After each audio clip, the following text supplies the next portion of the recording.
시청자 여러분 안녕하세요. 세상의 모든 보험 정보와 함께하는 아나운서 이다운입니다.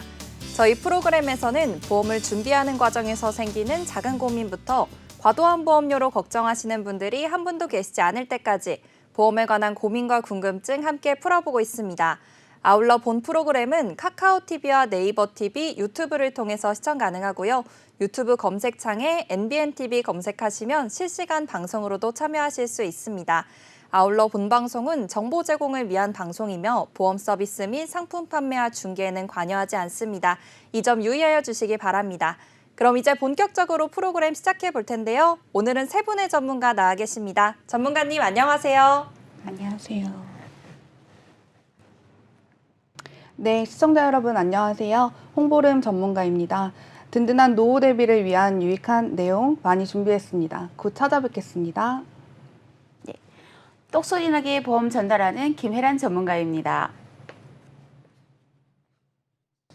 네, 제가 오늘 아침에 오는데 기차를 놓쳐서 하마터면 방송에 못 올 뻔했어요. 머리가 하얘질 만큼 너무 당황스러웠는데 다른 교통편을 찾아서 겨우 도착했습니다. 이렇게 인생을 살다 보면 이러한 변수가 생기길 마련인데요. 건강에 대한 변수는 책임지고 대비해드리겠습니다. 굴리치의 보험 전문가 정지수입니다. 반갑습니다. 네, 세 분의 전문가님과 인사 나눠봤습니다. 이제 본격적으로 내용 시작해 볼 텐데요. 오늘 처음으로 이야기 나눠볼 보험은 어떤 보험인지 화면으로 먼저 확인해 보시죠.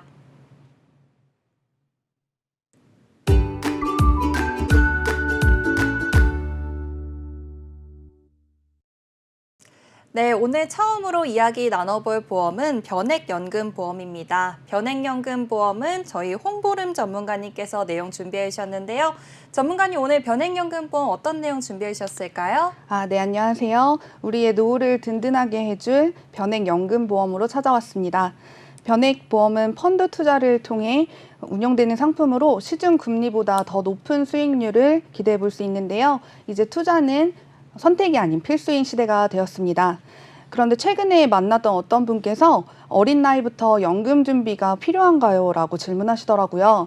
그 질문을 듣고 우선 연금이 우리에게 왜 필요한지를 좀 알려드려야겠다라는 생각이 들었습니다. 앵커님, 특별한 상황의 경우가 아니라면 일상생활을 열심히 살아가고 있는 보통의 사람들의 노후를 지켜주는 것은 무엇일까요? 일단 첫 번째로는 건강이 우선되어야 할 것 같고요. 그리고 건강을 좀 챙겼다면은 그 다음으로는 이제 경제적으로 우리 어느 정도는 풍족한 상태여야 하지 않을까 싶은데요. 네, 맞습니다. 마르지 않는 샘처럼 그리고 매달 들어오는 월급처럼 연금이 넉넉히 준비되어 있으면 마음도 생활도 더 여유가 있겠지요. 급변하는 금융 환경에서 살아가는 우리에게 연금은 무조건 있어야 된다고 생각합니다. 금액이 작든 크든 평생 노후 자금이 나오는 것은 심리적 안정감을 주기 때문입니다. 제 지인은 20대 초반부터 연금을 준비해서 60세부터 월 400만 원 정도의 연금을 수령하시게 되시는데요. 개인적으로는 너무 부럽더라고요. 앵커님 어떠실 것 같으세요? 지금부터 평생 400만 원이 고정적으로 나오신다면요? 400만 원씩 일을 안 해도 제가 받을 수 있는 거잖아요. 네. 이렇게 말로만 들어도 너무나 든든할 것 같은데요. 마음이 요즘에는 안 그래도 국민연금이 고갈된다 하는 뉴스들이 많이 나와서 조금 심적으로도 걱정이 되기도 하고 젊은 세대로서는 불안한 마음도 들더라고요. 네, 그렇습니다. 현재 국민연금만을 믿고 내 노후 생활을 맡기기에는 어려울 것 같습니다. 그 이유는 우리나라가 저출산 고령화의 문제에 처해 있기 때문입니다. 현재 우리나라는 OECD 국가 중 가장 빠르게 고령화가 되고 있는 나라입니다. 2025년에는 인구의 7%가 노인인 고령사회가 됩니다. 현재의 노인 세대는 사실 우리나라의 경제를 이끌어온 주력들이시죠. 하지만 늘어난 수명과 긴 간병기로 인해 과다한 의료비가 지출되고 자녀들에게 과다한 사교육비를 지출하였습니다. 그리고 성인이 되어서도 경제적으로 독립하지 못한 자녀가 많아지므로 지출이 더 증가하면서 노후 파산이라는 신조어도 생겨나게 되었습니다. 네. 거기에 노인을 부양할 생산 인구가 되어줄 아이들의 출산은 무척 감소하였습니다. 실제로 유치원과 학교가 폐업을 하고 산부인과와 소아과 병원이 줄었으며 요양원과 요양병원으로 바뀌고 있는 것을 보며 고령화를 몸소 느끼실 수 있으실 텐데요. 이처럼 연금 수급자는 점점 더 많아지고 연금을 낼 사람은 점점 없어지니 국민연금 재정이 바닥나고 있는 것이 현실입니다. 네, 그렇습니다. 말씀 들어보니까 굉장히 걱정이 되고 또 불안한 마음이 커지는데요. 저희 동네 특히 유치원은 많이 없어지고 그 자리에 요양원이 생긴다고까지 말이 나오더라고요. 네, 맞습니다. 1988년 국민연금을 처음 시작했을 때는 소득의 3%를 지불하시고 연금으로 소득의 70%를 받게 되었습니다. 적게는 낸돈의 두세 배, 그리고 많게는 10배 정도까지 노후자금으로 받으실 수 있었던 것입니다. 즉, 지금 5, 60대 분들이 연금 가성비가 가장 좋은 세대입니다. 이 국민연금을 지불하려면 지금 30, 40대의 연금보험료를 조금 더 올리거나 연금 수령을 늦춰야지만 재정을 충당할 수 있게 됩니다. 아랫돌 빼서 윗돌 막는 격인데요. 한마디로 젊은 세대들은 더 많이 내지만 연금은 늦은 나이에 덜 받게 되는 거죠. 앵커님, 지금 납입하시는 건강보험료보다 더 많이 납입하시라고 하시면 어떠실 것 같으세요?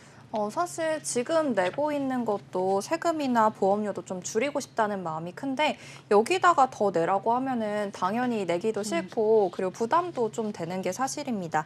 만약에 연금을 훨씬 적게 받는다고 하면은 지금까지 낸 돈이 아깝기도 하고요. 이대로 가다가는 정말 문제가 너무 많지 않을까 하는 생각도 드는데요. 그렇다면 은퇴 이후에 이 부족한 연금을 좀 채울 수 있는 방법이 있을까요? 네, 그래서 국민연금만 믿고 있을 게 아니라 어떻게 하면 내 노후를 잘 준비할 수 있을까 고민해 볼 필요가 있습니다. 편안한 노후를 잘 준비하기 위해서 먼저 우리에게 얼마만큼의 노후 생활비가 필요한지 알아보겠습니다. 앵커님, 노후에 월 얼마 정도 연금을 받으시면 좋으실 것 같으세요? 많으면 많을수록 좋긴 하겠지만 그래도 월에 300만 원 이상은 있어야지 좀 풍족하게 생활할 수 있지 않을까 하는 생각이 듭니다. 또 물론 제가 아직 노인의 삶은 잘 몰라서 어느 정도 필요할지 감이 안 오는데요. 어느 정도 필요한가요? 네. 적정연금을 말씀드리기 전에 현재 국민연금 급여 지급 통계를 살펴보겠습니다. 지금 국민연금을 수령하시는 노인분들께서 실제 받고 있는 월 평균 연금 액수는 대략 53만 원 정도이며 90% 이상의 분들께서 100만 원 이하의 연금을 받고 계십니다. 다음으로 국민연금공단 연구원에서 발표한 그래프를 보시면 부부에게 매달 필요한 적정 노후 생활비는 월 277만 원이고 1인 기준으로는 177만 원입니다. 최소 생활비로만 보아도 1인당 생존을 위한 생활비가 최소 124만 원인데 국민연금으로 받는 평균 연금 액수는 1인당 53만 원이니까 부부 기준으로 2명이면 월 얼마죠? 53만 원씩 총 두 분이면은 곱하기 2 하면 되겠죠? 106만 원일 것 같은데 방금 말씀 주셨던 게 최소 1인당 124만 원 정도는 필요하다고 하셨잖아요. 그럼 너무 부족한 거 아닌가요? 네, 너무 적지요. 그러면 부부의 적정 노후 생활비에서 약 171만 원 정도가 부족하게 됩니다. 이처럼 국민연금의 경우 국가에서 아주 기초적인 생활만큼을 보장하기 위해 만들어 놓은 복지제도이기 때문에 풍족하고 여유로운 노후 생활을 꿈꾸기에는 턱없이 부족합니다. 그리고 개개인마다 은퇴 이후에 꿈꾸는 모습이나 가치관이 다르잖아요. 어떤 사람은 집에서 믹스커피만 마셔도 행복하고 어떤 분들은 카페에 가거나 한 번씩은 여행을 가셔야 행복한 사람이 있는 것처럼 내가 꿈꾸는 노후를 위해 얼마 정도의 은퇴 생활비를 준비할지 그 기준을 잡아야 할 필요가 있습니다. 네, 이렇게 소득이 늘어나지 않는 상황에서 106만 원으로 평생 산다면 좀 부족할 것 같다는 생각도 들고요. 그리고 나만의 연금 기준 목표를 세워보는 것도 도움이 되지 않을까 하는 생각이 듭니다. 그렇다면 연금은 우리가 앞으로 좀 어떻게 준비해봐야 할까요? 네, 그래서 내가 개인적으로 낸 개인 연금을 효율적으로 재테크하기 위해서 변액연금이라는 상품이 나온 거라고 생각됩니다. 어떻게든 돈을 잘 굴려보기 위해서 공부도 많이 하시고 책도 보시고 유튜브도 보시잖아요. 그렇기 때문에 좋은 투자를 하셔야 할 텐데 그럼 이제 오늘 준비한 내용들을 본격적으로 시작해 보겠습니다. 변액연금보험은 연금을 위해서도 아주 좋고 저축으로 활용하기 위해서도 아주 좋습니다. 하지만 세상에 완벽한 상품은 없잖아요. 최고의 변액연금 보험을 만들기 위해 가장 중요한 두 가지를 알려드리겠습니다. 변액연금보험에 대한 가입을 고려 중이시거나 이미 가입해 놓으신 시청자분들께 특히 더 도움이 되실 겁니다. 앵커님, 변액연금보험을 관리하는 데 있어서 가장 중요한 게 뭐라고 생각하세요? 아무래도 이게 투자성 상품이다 보니까 투자가 잘 되고 있는지 이 투자성이 가장 중요하지 않을까 싶은데요. 네, 투자성 너무 좋죠. 그것보다 더 중요한 게 있습니다. 그 첫 번째가 바로 추가 납입이라는 기능을 반드시 활용하시는 건데요. 추가 납입이라는 기능은 한 번쯤은 들어보신 적 있으실 거예요. 말 그대로 추가로 돈을 더 불입할 수 있는 기능입니다. 이 기능을 활용하는 게 왜 중요할까요? 추가 납입 이렇게 이름만 들어봤을 때는 추가적으로 돈을 더 납입할 수 있다는 말씀이신 것 같은데 저축 금액을 늘리기 위해서 꼭 해야 한다는 말씀이신 건지 아니면은 좀 추가 납입이라는 기능이 가지는 특별한 기능이 따로 있는 걸까요? 네, 역시 눈치 백단이시네요, 잉커님. 추가 납입 기능은 당연히 추가로 더 저축을 하게 되니 좋은 기능이지만 추가 납입을 했을 때와 하지 않았을 때 극명한 차이가 나게 됩니다. 바로 변액연금보험의 유일한 단점인 사업비 때문인데요. 흔히 사업비라고 부르지만 정확하게는 관리비용으로 생각하시면 되십니다. 저희 아파트나 오피스텔에 거주하게 되면 그 전세, 월세 등의 비용 외에도 항상 관리비를 지불하게 되잖아요. 아무리 좋은 변액보험이라도 이 관리 비용은 꼭 발생하게 되는데요. 우리가 집을 구할 때 당연히 다른 조건들이 거의 비슷하게 같다면 관리비를 더 저렴한 곳으로 가시는 게 더 좋으시잖아요. 변액연금에 있어서 이 관리비 용인 사업비를 줄일 수 있는 방법이 바로 추가 납입 기능입니다. 정말요. 제가 이 사업비라는 단어는 뉴스에서도 많이 들어왔던 것 같은데 이렇게 사업비를 많이 떼서 손해라는 기사를 좀 봤던 것 같습니다. 이 추가 납입 기능을 이용하면은 단순히 저축을 더 많이 할 수 있을 뿐만 아니라 이 사업비까지도 줄일 수 있다는 말씀해 주신 것 같은데요. 네, 맞습니다. 추가 납입을 꼭 활용해야 하는 이유는 사실 이 사업비를 절감해야 하기 때문입니다. 실제 변액연금보험의 상품 설명서를 같이 보면서 설명드리겠습니다. 네. 네, 실제 제가 가입한 M생명사의 변액연금 상품 설명서입니다. 저기 빨간색으로 표시를 해서 또 어떻게 차감되는지 적혀 있습니다. 기본 보험료의 8.5%를 비용으로 매월 차감을 한다고 써져 있습니다. 8.5%를 매월 차감하게 되면 절대 적은 금액이 아니죠. 언뜻 보면 시청자분들께서 너무 많이 차감하네라고 생각을 하실 수 있는데요. 근데 여기서 중요한 건 기본 보험료의 8.9%라는 거예요. 기본 보험료는 가입할 때 매월 납입하기로 한 금액이고 추가 납입은 자유롭게 더 넣을 수 있는 금액인데요. 추가 납입 금액에 대해서는 이 비용을 어떻게 할까요? 기본 보험료라고 방금 보여주신 이 사진에서 보이네요. 그럼 이 추가 납입하는 금액에서는 전혀 비용을 떼지 않는가요? 네, 그렇습니다. 추가 납입하는 금액에 대해서는 이 비용을 전혀 차감하지 않고 100% 저축을 할 수 있는 겁니다. 변액연금에 돈을 불입하는 방식이 그냥 기본 보험료만 낼 수도 있고 기본 보험료와 추가 납입으로 같이 불입할 수도 있는데요. 어마어마한 차이가 발생하게 됩니다. 변액연금 보험에 150만 원을 불입하는 경우를 예시로 더 와닿게 설명드려 보겠습니다. 첫 번째는 150만 원을 기본 보험료로 불입하셨을 때와 두 번째는 150만 원을 기본 보험료 50만 원과 추가 납입 100만 원으로 했을 때를 나타냅니다. 이름은 보통 흔히들 가입하는 형태인 보통이와 똑똑하게 가입한 사람인 똑똑이로 붙여봤습니다. 보통이와 똑똑이 똑같이 매월 150만 원씩 불입을 하더라도 사업비용 차이가 1년에 100만 원 이상 차이가 나게 되는데요. 네, 정말 이런 내용은 제가 처음 들어본 것 같습니다. 똑똑이와 이렇게 확인을 해봤는데요.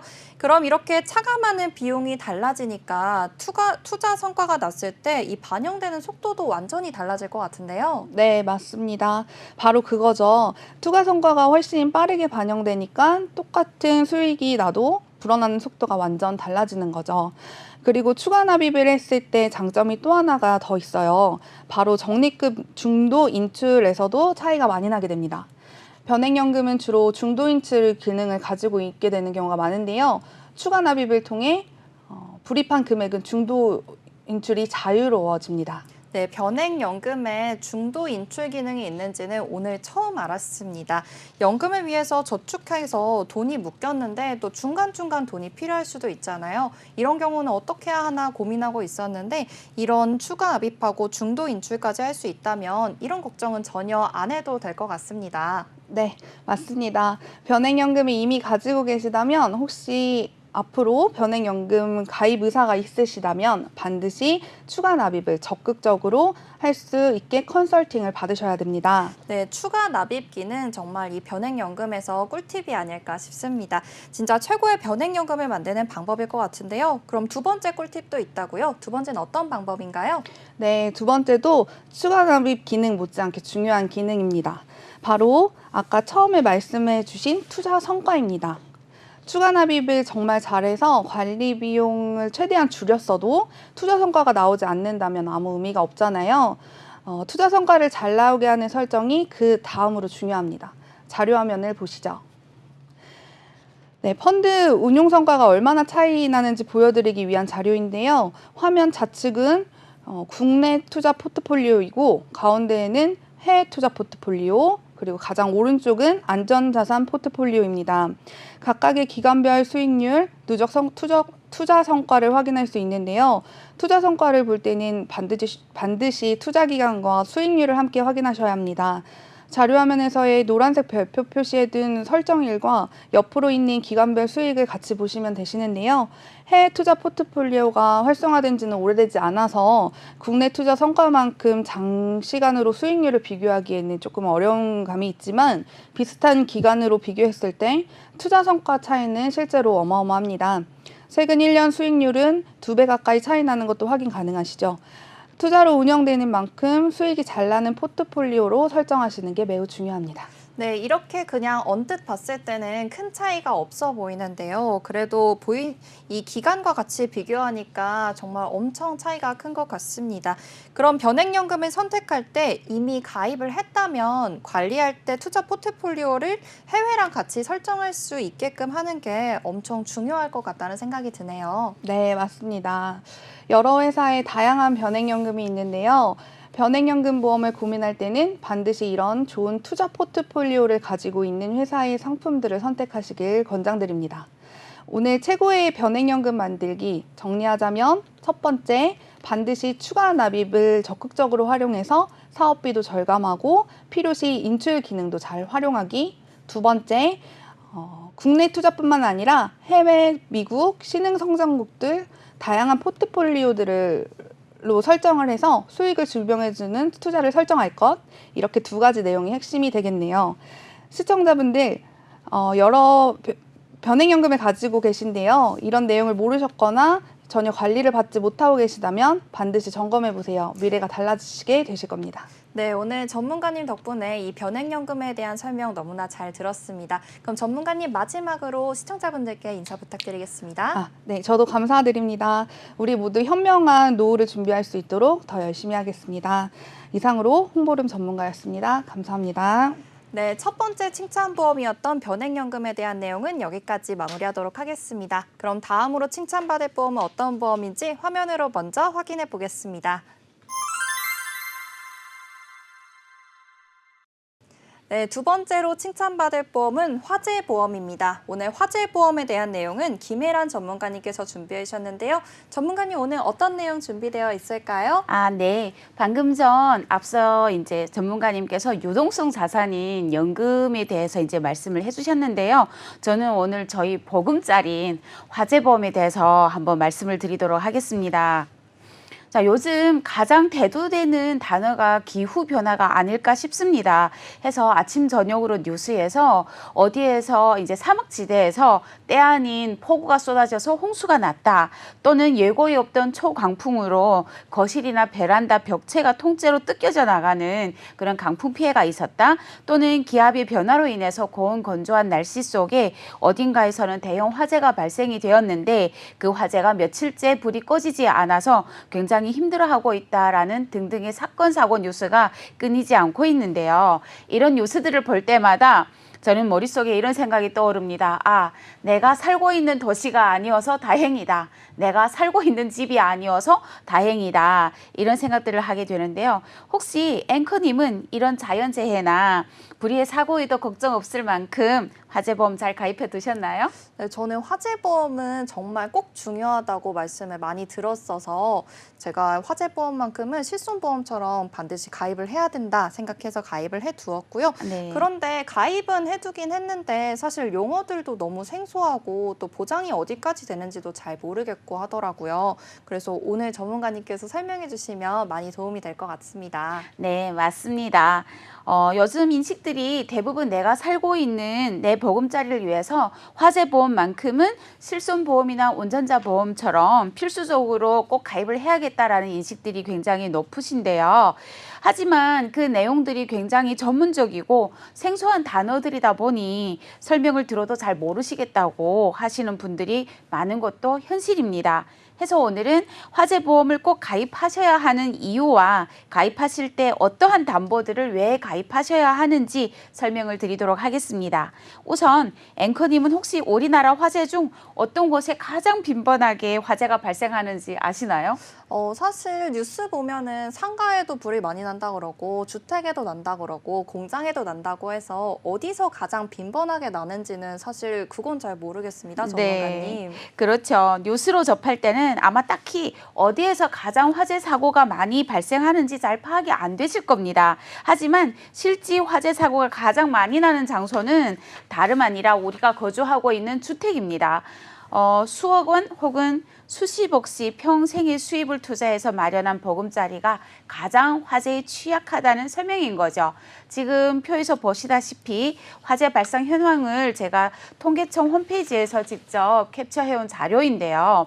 덮여서 보시면 2022년까지 우리나라 화재 발생 건수와 재산 피해액 통계치입니다. 어려운 숫자들을 차치하더라도 21년부터 급격하게 화재 발생 건수와 더불어 재산 피해액이 2020년 대비 2배 이상 급증하신 걸 보실 수 있습니다. 이렇듯 우리가 평생의 삶에서 가장 큰 경제적인 비용과 주거 안정에 기여하는 주택에 대한 화재의 대비는 필수적일 수밖에 없는 거죠. 우선 앵커님은 어떠한 주택에 거주하시나요? 예를 들면 단독주택이신가요? 아니면 아파트나 빌라, 오피스텔 같이 집합형 건물에 거주하시나요? 저는 많은 세대가 같이 거주하고 있는 이 집합형 건물에 지금 거주하고 있습니다. 네, 그러시면 매월 관리비 명세서에 화재보험금에 대한 청구 금액을 보시면서 내가 개인적으로 화재보험에 가입을 했는데 왜 관리비에서 또 화재보험에 대한 금액이 비록 소액이지는 하지만 청구하는지 궁금하지 않으셨어요? 사실 요즘 관리비가 너무 많이 나와서 또 이 명세서를 보고는 있는데 제가 또 이중으로 지출이 되는 건 아닌지 걱정이 되기도 했었고요. 오늘 전문가님께서 좀 알려주셔야 될 것 같아요. 네, 자 그러면 다음 사진을 한번 같이 보겠습니다. 제가 거주하고 있는 아파트의 관리비 명세서인데요. 여기에서 보시면 대부분 관리비에는 이렇게 건물보험료 혹은 이와 비슷한 명칭으로 아파트 단지 전체에서 단체로 가입한 기간 1년짜리 화재보험에 대한 보험료가 공제가 되는데요. 이렇게 단체로 가입한 화재보험의 경우에는 포함되는 보장이 아파트 단지 전체의 건물에 대한 화재 보장, 그리고 단지 내 놀이터 시설, 경로당, 관리소 사무실, 주차장 등 부가적인 건물에 대한 화재 보장 외에 엘리베이터, 놀이시설 등 안전사고에 대한 배상 책임에 대한 부분이 부가적으로 들어가게 됩니다. 자, 그 다음 사진을 보시게 되면요.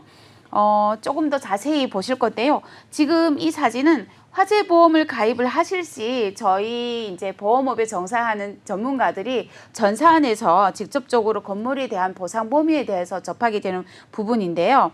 여기 내용에 보시면 피보험자의 소유인 전기, 가스, 난방, 냉방 설비 및 이와 비슷한 것이라고 명시가 되어 있는데요. 이렇게 벽 속에 설치된 전기 배선, 가스 및 냉난방 배관 포함해서 건물 벽체에 대한 보장까지입니다.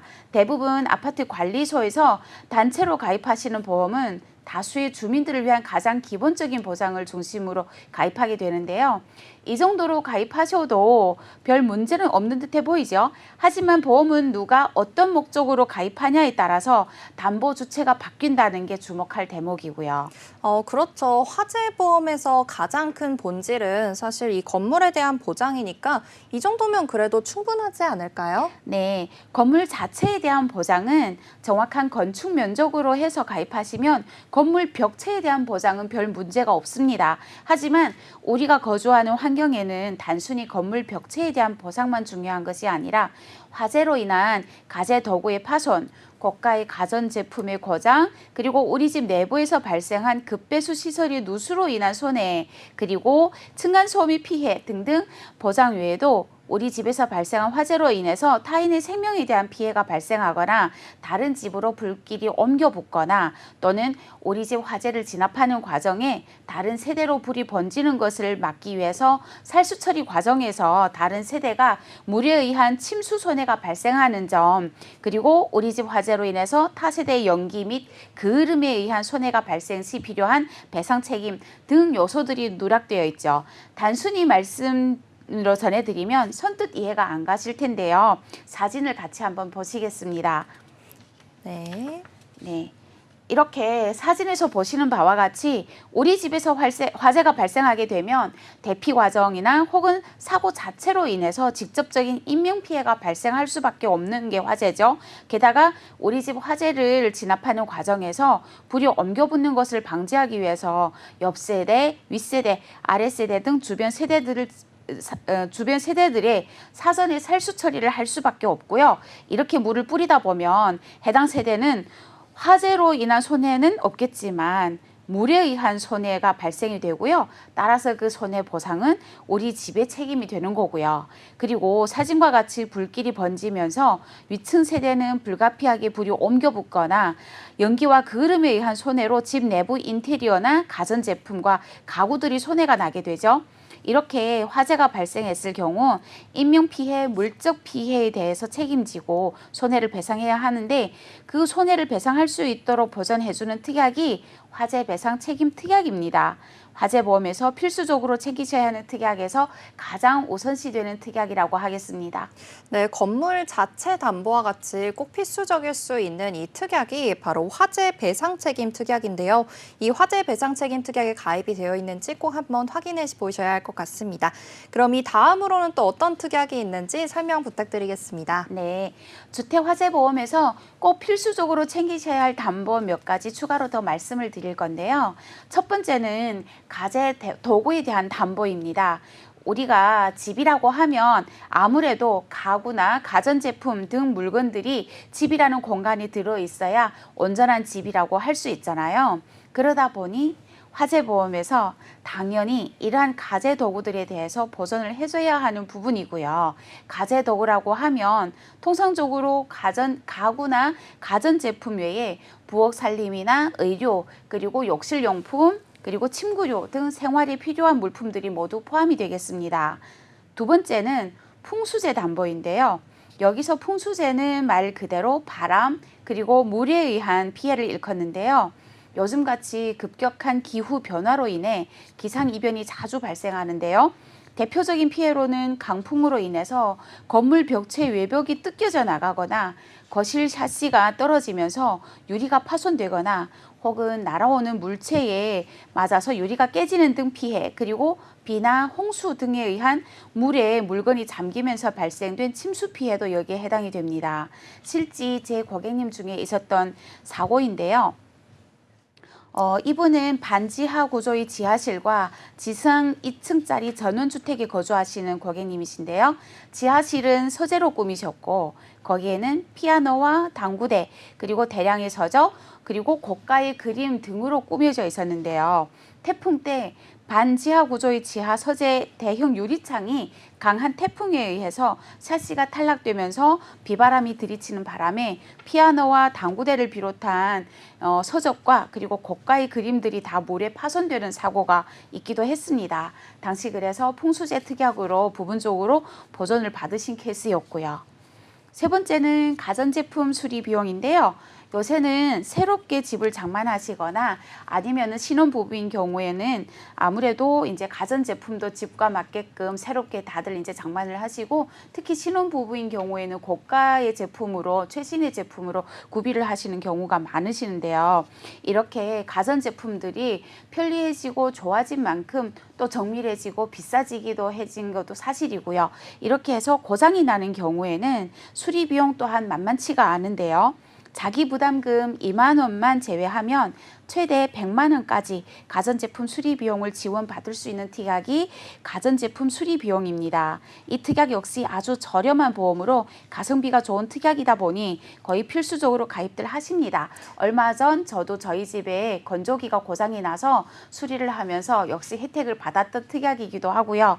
해서 저는 개인적으로 필수 담보 중에 하나라고 말씀드리기도 합니다. 네, 화재보험의 특약에 대해서 말씀해 주시고 계신데요. 아까 화재 배상 책임 특약뿐만 아니라 가재도구에 대한 담보에 대해서, 그리고 풍수재 담보, 마지막으로 가전제품 수리 비용까지 확인을 해봤습니다.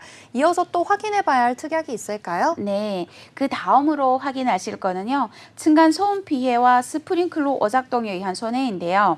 요즘은 아무래도 거의들 아파트에 거주하시다 보니 어쩔 수 없는 생활소음에 노출되기 마련인데요. 필연적으로 겪을 수밖에 없는 게 생활소음이라고는 하지만 그래도 일정 데시벨 이상의 장기적인 소음은 사실 힘든 건 사실입니다. 네. 네, 여기 지금 사진 자료를 보시면요, 제가 직접 약관에 있는 내용을 캡처를 해서 온 건데요. 약관에 명시되어 있는 바와 같이 주간과 야간에 일정 이상 수치의 소음도로 층간소음으로 측정이 되었을 경우 해당 특약에 따라 그 피해를 보상을 해주기도 합니다. 이것이 바로 층간소음 피해 특약이고요. 또한 우연한 사고로 스프링클러 설비가 누수 또는 방수됨에 따라서 발생된 직접적인 손해를 보상하는 특약이 바로 스프링클러 설비 누출로 인한 손해 담보입니다. 마지막으로 꼭 짚어드리고자 하는 담보가 하나 있는데요. 바로 화재 벌금 담보입니다. 이 담보는 가족 화재 벌금과 화재 벌금 담보로 나뉘는데요. 아무래도 화재 벌금 담보는 보험에 가입하신 피보험자 당사자한테만 범위가 국한되다 보니 가족 화재 벌금보다는 피보험자한테만 제한되는 이제 범위가 좁다라는 그러한 단점이 있고요. 가족 화재 벌금이라고 하면 피보험자의 배우자, 자녀를 포함시킨 범위이기 때문에 훨씬 더 포괄적으로 보상이 되는데요. 자, 다음에 이어지는 사진을 한번 보시면요. 요 사진도 네. 예, 이제 화재 보험에 대해서 약관에서 명시한 내용인데요. 지금 보시면 네. 네, 전문가님 아, 말씀 부탁드립니다. 네. 지금 보시면 이제 이어서 화재 벌금에 대한 내용이 지금 같이 이어서 나왔습니다. 제가 좀 성격이 많이 급하다 보니까 좀 더 많은 내용을 제한된 시간에 말씀을 드리려고 좀 많이 서둘렀습니다. 자, 여기서 보시면 방금 전에 화재 벌금 담보에서 제가 범위를 말씀을 드렸는데요. 이어서는 이게 화재 벌금이잖아요. 여기에 보면은 가족 화재 벌금이든 화재 벌금이든 우리나라는 형법 제170조에 의거해서 과실로 실화한 경우에는 1,500만 원 이하의 벌금에 처하게 되고요. 형법 171조에서는 업무상 과실이나 또는 중대한 과실로 인해서 실화한 경우에는 3년 이하의 금고 또는 2천만 원 이하의 벌금에 처하게 되는데요. 화재 벌금 담보는 2천만 원의 보상 금액으로 정해져 있기 때문에 피치 못하게 실수 또는 과실로 화재를 냈을 경우 최대 2천만 원 한도 내에서 벌금에 해당되는 실손 금액으로 벌금 금액을 보전받을 수 있는 특약이 바로 화재 벌금 담보입니다. 네, 화재 벌금 특약에 대해서까지 확인을 해봤고요. 우리 화재 보험에 대해서 오늘 김혜란 전문가님께서 말씀해 주셨는데요. 마지막으로 간단하게 요약 부탁드리겠습니다. 네, 제가 여기에서 꼭 말씀을 드리고 싶은 거는요. 우리가 살다 보면은 자가에 거주할 수도 있고 아니면은 이제 임대를 주시거나 임차인으로 거주를 하실 수도 있는데요. 아무리 세입자라 하더라도 내가 살고 있는 동안에는 해당 건물에 대해서 보존하고 안전하게 유지를 해야 할 의무가 있을 뿐더러 내가 사는 공간인 만큼 미리 대비해 두는 건 당연한 거고요. 또는 세를 준 건물주인 경우에는 내 소유의 건물인 만큼 언제 발생할지 모르는 화재에 대비해서 건물에 대한 담보와 또 만약의 경우 건물에서 발생되는 화재로 인한 대한 배상 책임이 따르는 담보들은 필수적으로 가입을 해두셔야 하고요.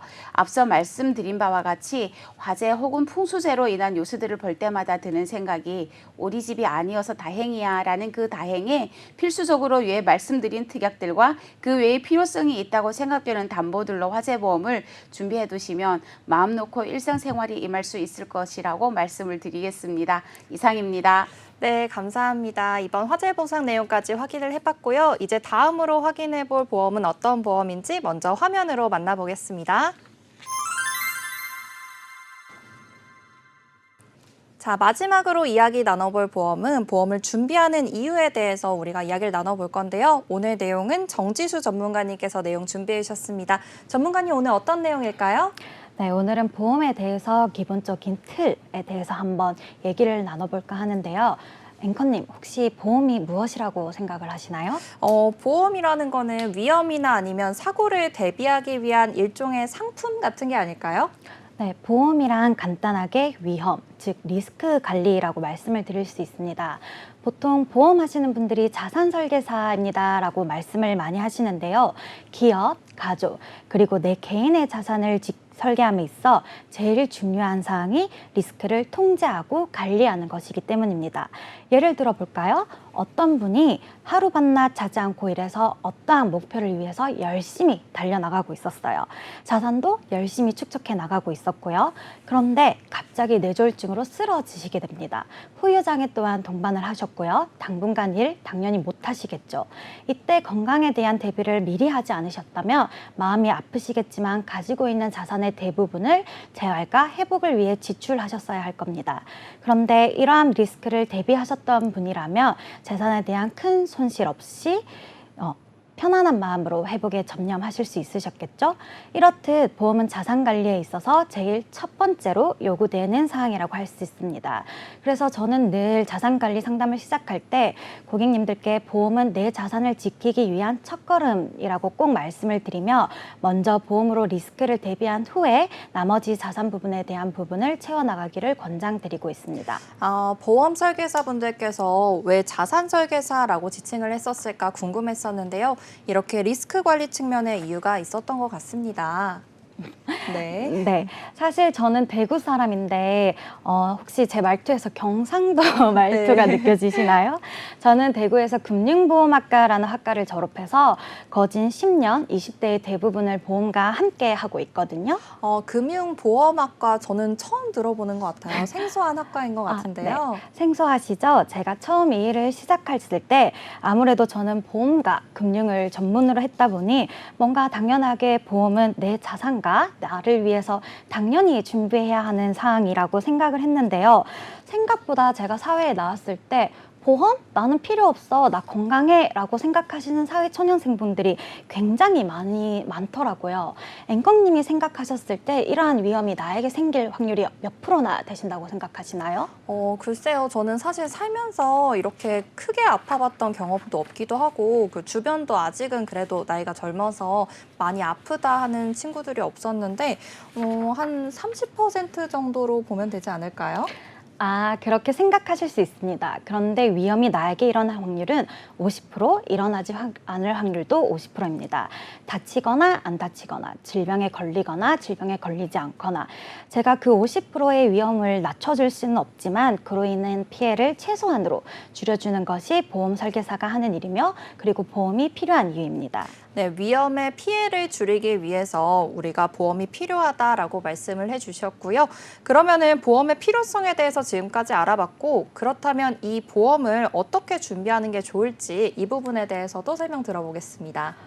네. 보험은 크게 사망보장, 진단보장, 수술보장, 입원보장, 장애, 실손의료비 이렇게 구분되어 있는데요. 이러한 부분들을 최대한 빈틈없이 채워드리는 게 제가 하는 일입니다. 앵커님이라면 여기서 제일 먼저 준비할 보험은 어떤 보험을 선택하시겠어요? 아무래도 가장 중요한 거는 실손의료비라는 말을 제가 많이 들었어서 아무래도 실비이지 않을까요? 네, 실손의료비는 실제 손해를 본 의료비를 보상하는 준비하는 보험으로 기본적으로 제일 먼저 준비하셔야 하는 보험이 맞습니다. 1세대, 2세대, 3세대가 있으며 현재는 4세대 실손의료비를 가입하실 수 있습니다. 실손의료비의 경우 20년 납 100세 만기와 같이 일정 기간만 납입하지 않습니다. 죽을 때까지 혹은 해지하셔야 될 때까지 내셔야 하며 매년 또는 매 3년에서 5년마다 갱신하시기 때문에 갱신 시 보험료가 크게 오를 수 있습니다. 그렇기 때문에 실손의료비를 제일 먼저 준비하시는 것이 가장 중요한 사항이시기는 하나 보험료가 많이 오르시게 되면 유지에 어려움이 있습니다. 따라서 이러한 위험에 대비하기 위해 골고루 다른 보장들을 채워가셔야 합니다.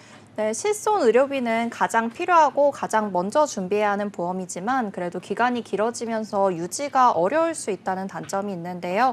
그렇다면은 다른 보장들에 대해서도 좀 설명을 들어봐야 할 것 같습니다. 네, 그럼 차근차근 설명을 도와드릴게요. 제일 먼저 사망보장부터 시작을 할까요? 사망보장은 크게 일반 사망, 질병 사망, 재해 사망, 상해 사망으로 이루어져 있습니다. 일반적으로 일반 사망, 재해 사망은 생명보험에서 다루고 있고요. 질병 사망, 상해 사망은 손해보험에서 다루고 있습니다. 일반 사망이라고 하면 보통 저희 종신보험 아시죠? 자연사, 질병사, 재해사, 상해사 이 모든 사망을 포함하여 가장 보장 범위가 넓고 사망 원인이 무엇이든 간에 고의가 아니라면 보장하고 있습니다. 그럼 질병 사망은 뭘까요? 말 그대로 암, 뇌혈관, 심혈관 질환 등이 있고 이런 질병들로 사망하셔야만 보장이 가능합니다. 보통 이런 경우 질병으로 인한 사망임을 증명 또는 확정받으셔야 하기 때문에 부검을 하시는 경우가 꽤나 있어요. 그래서 저는 손해보험의 질병 사망을 크게 추천드리지는 않습니다. 예를 한번 들어볼게요. 자다가 조용히 자연사 하시는 경우가 있거든요. 이러한 경우는 보통 심장 질환을 가지신 분들이 많이 네, 주무시다가 사망을 하시는 경우가 있어요. 그러면 저는 이렇게 사망하시는 경우는 따로 병명이 기재되기가 어려운 경우가 굉장히 많거든요. 그래서 제가 우스갯소리로 이러한 특약을 가지고 계신 분들께 심장이 뭔가 좀 이상하다 싶으시면 저 심장 이상해요. 구급차 불러주세요 하시고 구급차에서 사망을 하셔야 이러한 보험 논쟁을 피할 수 있다라고 말씀을 드리곤 하거든요.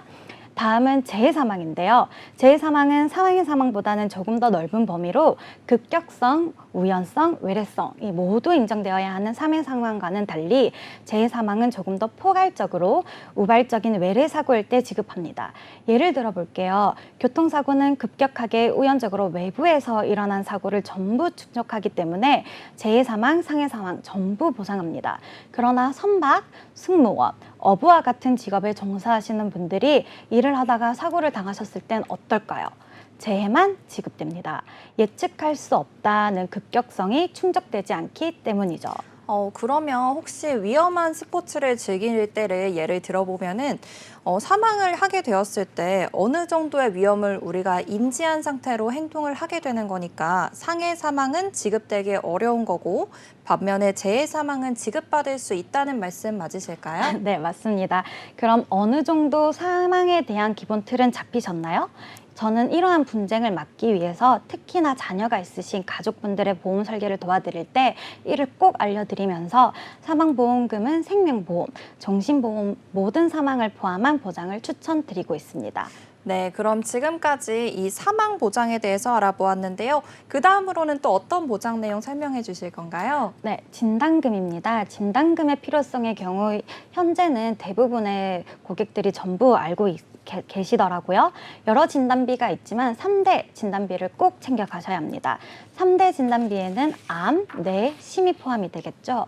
암은 일반암, 소외감, 유사암으로 구분 지을 수 있고 구분에 따라 보험사에서는 소외감 진단비, 유사암 진단비 등 보장 한도를 차등으로 지급할 수 있습니다.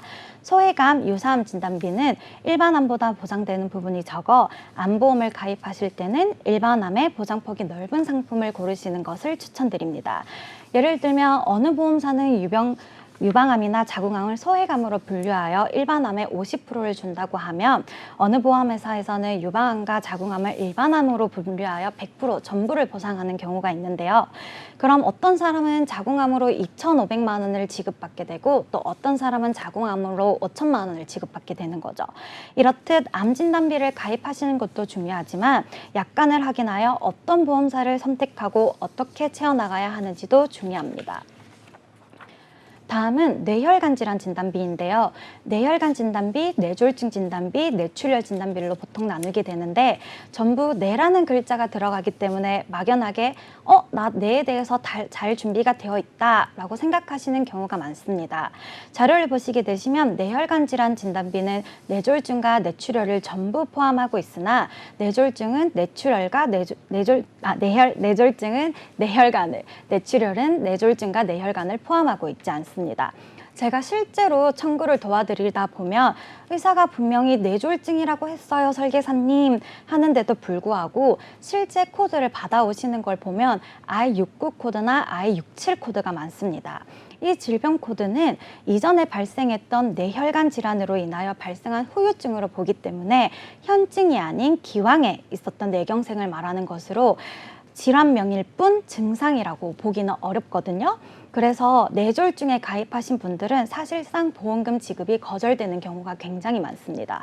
이러한 분쟁을 막기 위해서 꼭 내 보험이 I60부터 I69 전부를 포함한 뇌혈관 질환으로 가입되어 있으신지를 꼭 확인해 보시길 바랍니다. 그 다음은 뇌혈관 질환과 같이 심장 질환도 마찬가지입니다. 요즘에는 신장염증, 부정맥까지 더 넓은 부분을 보상해주고 있는데요. 심장질환 범위의 경우도 최소 허혈성 심장질환으로 협심증인 I20부터 I25까지를 포함하는 허혈성 심장 가입으로 가입하시는 게 중요합니다. 이 부분은 이제 설명 안 해도 어느 정도 아시겠죠? 네, 오늘 설명 너무 잘해주셔서 감사합니다. 암, 뇌, 심 이 모두를 보장 범위를 가장 넓게 가입하는 것이 좋겠다고 오늘 조언 주셨고요. 그러면 지금까지 3대 진단비에서 알아봤는데 그럼 이 다음으로 알아볼 거는 제가 예상을 해보자면 수술비 아닐까요? 네, 맞습니다. 수술비는 사실 제가 이전에 한번 방송에 나와서 말씀드린 적이 있어요. 아까 실손의료비를 제일 먼저 준비해야 한다라고 말씀을 드릴 때 어떤 말씀을 드렸던지 기억나시나요? 네, 실손 의료비 같은 경우에는 아무래도 가장 중요하긴 하지만 갱신의 위험이 높고 또 갱신할 때마다 보험료가 많이 오를 수 있기 때문에 유지가 어려울 수 있는 단점이 있다라고 말씀을 해주셨어요.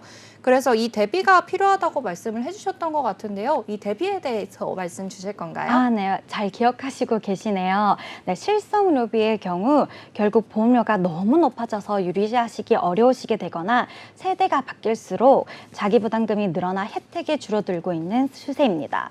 혹시 옛날 보험이 좋다라는 말 들어보신 적 있으세요? 네, 옛날 실비일수록 이렇게 자기 부담금 비율이 낮아서이지 않을까 싶은데요. 제가 아시는 분은 5천 원만 공제하면 대부분의 치료비를 다시 돌려받는다고 하시더라고요. 네, 맞습니다. 실손의료비는 시간이 지나면서 계속 변화하고 있는데요. 1세대부터 시작해 현재는 4세대 실손의료보험이 판매되고 있습니다. 1세대 실손보험에서는 자기 부담금이 5천 원에서 10,000원이었지만 현재는 급여 부분이 20%, 비급여 부분이 30%로 상승했습니다. 물론 이러한 부담을 전부 진단비로 가져가시면 좋겠지만 진단비로 채우기엔 너무 비쌀 뿐만 아니라 다양한 부분들을 채워가기 어렵다라는 단점이 있습니다. 이러한 부분들을 잘 보장할 수 있는 부분이 수술비입니다. 수술비는 제2의 실손의료비라고 불릴 만큼 다양한 수술 보장으로 진단비를 채울 수 없는 공백에 대한 대비를 미리 할 수 있으며 정액으로 보상되어 내 실손의료비의 부담금을 줄일 수 있습니다. 뿐만 아니라 실손의료비의 갱신으로 인한 보험료 인상과 세대를 거듭할수록 낮아지는 보상 비율로 인해 점점 실손의료비 만능의 시대는 지나가고 수술비 보험의 필요성은 갈수록 두드러지고 있습니다. 네, 지금까지 정지수 전문가님의 보험을 준비하는 이유에 대해서 확인을 해봤습니다. 오늘 3가지 보험에 대해서 이야기를 나눠봤는데요. 변액연금에 대해서 홍보른 전문가님께서 이야기해 주셨고요. 화재보험에 대해 김혜란 전문가님, 그리고 보험을 준비하는 이유에 대해서 정지수 전문가님께서 이야기해 주셨습니다. 모두 많은 도움이 되셨을 거라고 생각이 됩니다. 저희가 오늘 3가지 보험에 대해서 이야기를 나눠봤지만 오늘 준비한 내용은 여기까지입니다. 아쉽지만 다음 주 이 시간에 다시 찾아뵙도록 하고요. 저희 프로그램은 유튜브와 카카오TV, 네이버TV를 통해서 시청 가능합니다. 유튜브 검색창에 NBNTV 검색하시면 실시간 방송으로도 참여하실 수 있습니다. 아울러 본 방송은 정보 제공을 위한 방송이며 보험 서비스 및 상품 판매와 중개에는 관여하지 않습니다. 이 점 유의하여 주시기 바랍니다. 그럼 지금까지 시청해주신 여러분 모두 감사드리고요. 저희는 다음 주 이 시간에 더욱더 알찬 소식으로 찾아뵙겠습니다. 시청해주신 여러분 모두 고맙습니다.